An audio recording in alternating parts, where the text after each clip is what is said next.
A nossa entrevista agora é com o senhor Marcos Vinícius Pratini de Moraes, ex-ministro da Agricultura e atual membro do Conselho de Administração do Grupo JBS. Senhor Pratini, o real valorizado e o dólar baixo tem feito com que os ativos no mercado internacional se tornassem mais acessíveis às empresas brasileiras, tornando até mais fácil, de repente, a aquisição de um frigorífico fora do que aqui. É o momento do setor de carne estar investindo no mercado internacional? É por uma série de razões. Em primeiro lugar, porque hoje é mais barato comprar um frigorífico nos Estados Unidos do que aqui em Santa Catarina, ou no Rio Grande, ou no Mato Grosso. Mas o ponto mais importante é de que, apesar de todas as tentativas e esforços das empresas, dos governos, nós ainda somos bloqueados em alguns dos mais interessantes mercados do mundo. Por exemplo, carne bovina para os Estados Unidos, só cozida, só industrializada. Japão, bloqueado para o nosso porco. Coreia do Sul, Taiwan, que são os grandes mercados importadores, também o Brasil está bloqueado. Essa foi uma das razões porque o JBS investiu na Austrália, porque a Austrália está aberta para essa região. Então, depois de 20 anos de tentar vender carne brasileira no Japão, não se consegue, há um bloqueio, com o argumento de que nós temos febre aftosa. Aqui em Santa Catarina não tem, é livre sem vacinação. Quer dizer, mas ainda assim o protecionismo sanitário funciona.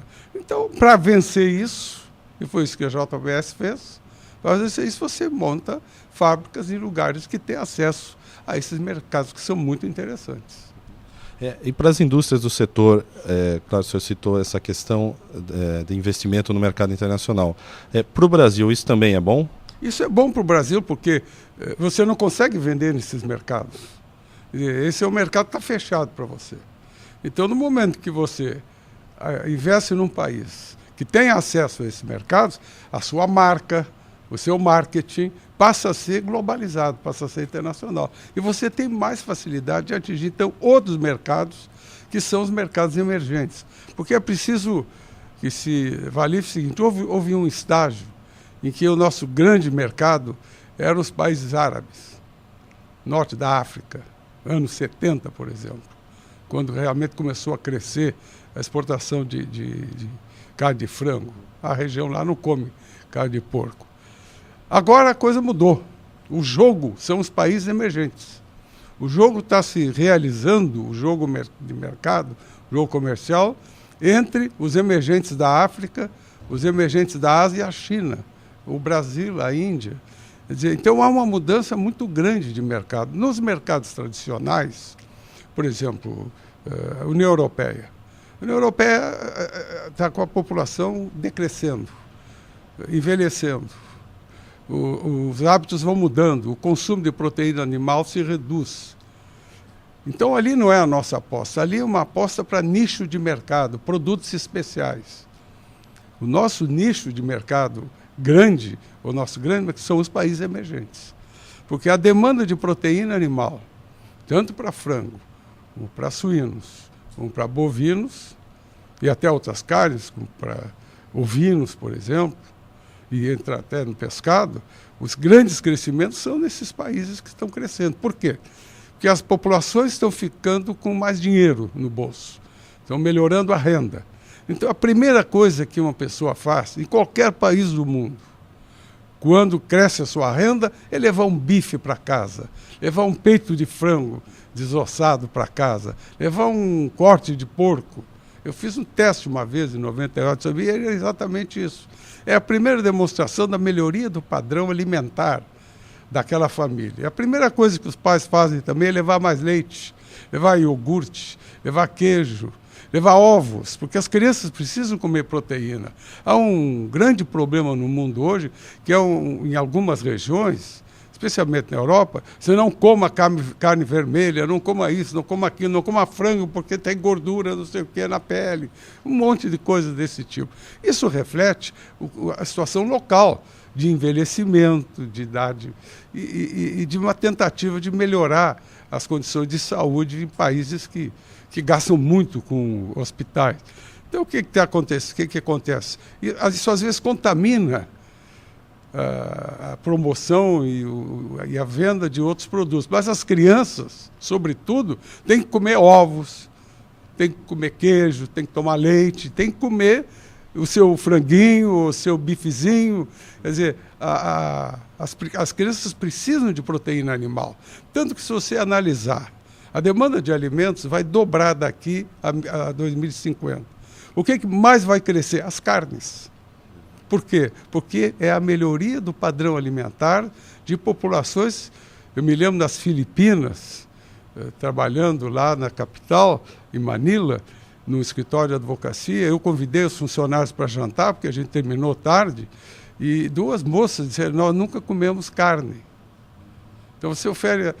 Isso deve ser verdade para uma parcela grande da população filipina, indonésia e de outros países que agora estão crescendo. E a primeira coisa que esses países vão fazer é melhorar a boia, para usar uma expressão. E aí nós estamos no jogo. Essa questão de estar no jogo, o câmbio tem prejudicado bastante as exportações, os setores têm reclamado.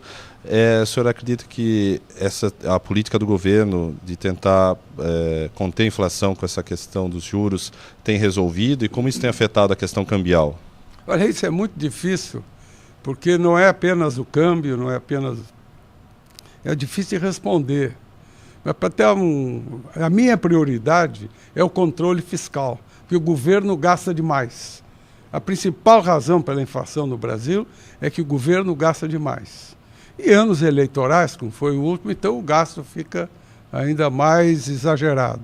Nós precisamos conter os gastos públicos, nós precisamos diminuir o tamanho do Estado no Brasil. O Estado brasileiro ficou muito grande.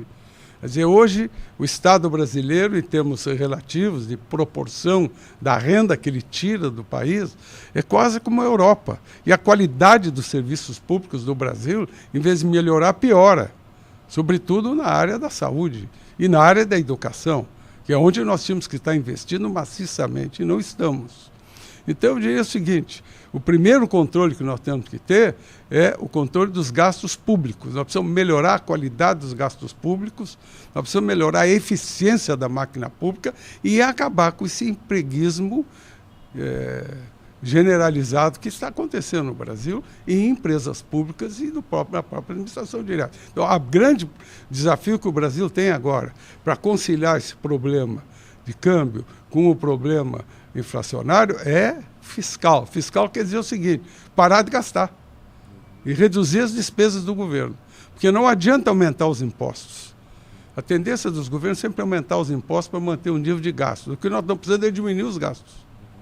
E o setor exportador, qual vai ser o impacto para as empresas? Bom, na medida em que a gente consiga colocar sob controle a máquina pública, na medida em que a gente pare de subir os juros, porque nós temos hoje os juros mais altos do mundo.